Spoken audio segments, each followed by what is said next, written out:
Well, it's the news blooper that's taken Australia by storm, and now bosses at the ABC have stood down their casual newsreader Natasha Exelby from future on-air shifts. Let's go head-to-head with Shelly Horton and Emily Jade O'Keefe. Good morning to you, girls.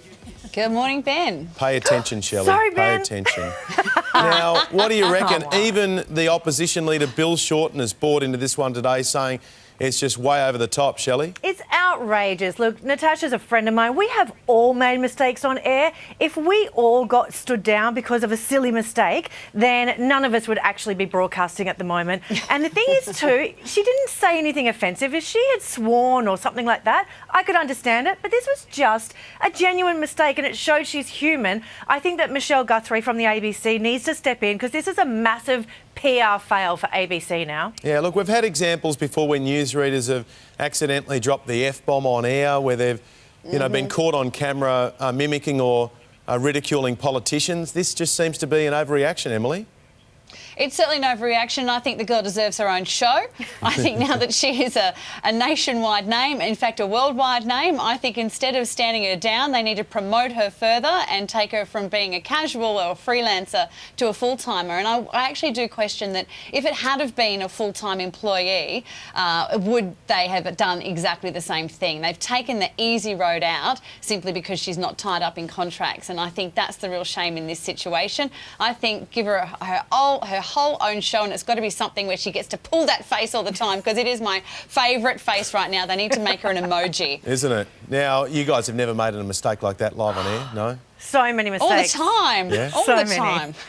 I have my I'm just favourite. lucky. I used to be a newsreader on Triple J, and I was reading the sports news, and I said that Pat Rafter won in straight sex and then later had to be treated for a groin injury. So, my mum was listening to that. She rang. Yeah, well, there's a whole room full of bloopers from the Today Show, I can tell you. So anyway, we send our support to Natasha Exelby. And who knows, there might be another TV network out there, Emily, who might think, all right, well, she's got all this attention, Yes, let's Channel hire her. 9. Put yes, your pens Channel out 9. for Tash. That Let's would be do it. Put your great, pens Channel out. 9. All right, now moving on. A father has been denied service of alcohol at a bottle shop after he let his 8-year-old son put the wine bottle on the counter for him. The attendant claims she couldn't allow the purchase because the child touched the bottle. Emily. Look, I've actually had the same thing happen to me. I go shopping with my 5-year-old all the time. You can't escape it when you're a mum. And I have been in my local bottle-o and I bought some wine.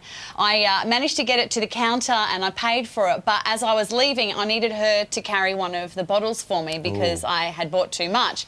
And the person behind the counter then said, can you please not do that, because I will lose my job if a child's caught handling the alcohol. So I actually agree. I would not want someone to lose their job, and obviously I need to buy less bottles of wine, Ben.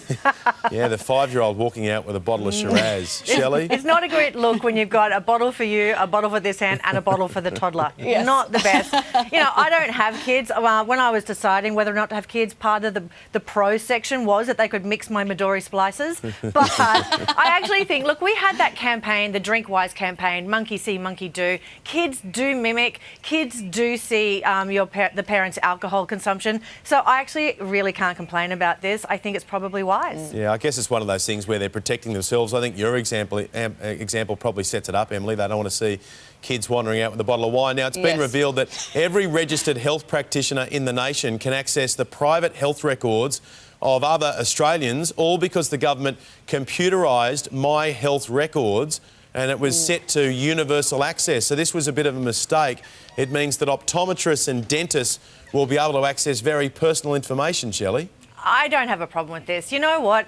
If my dentist knows that I've also got mental health issues, I think that that's actually important. It's about treating a whole person rather than a sore tooth. Maybe the tooth is sore because you're grinding because you've got anxiety. I actually don't feel that this is an invasion of privacy. I think that this is actually is going to benefit people rather than be a negative. Yeah, Emily, we've become pretty protective when it comes to our private information.